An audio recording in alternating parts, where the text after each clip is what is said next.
Hey guys, today I'm going to show you how to embed a HubSpot form. Let's get started. First, go to HubSpot.com, click on Login up here, and this action will lead you to your HubSpot homepage. Here on the left panel, click on the Marketing option, then click on Forms from the side menu. This will open a new tab with all of your forms. In here, click on Create Form at the top right corner. After that, choose how you want to build your form, then click on Next at the top right corner again. Next, select a template from all of these provided by HubSpot.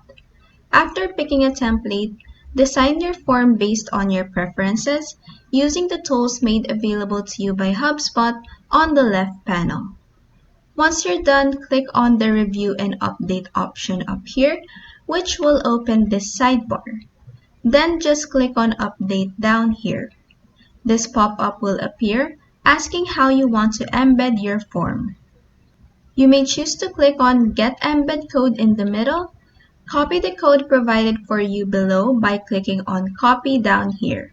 Then just paste your code into the HTML code on your website.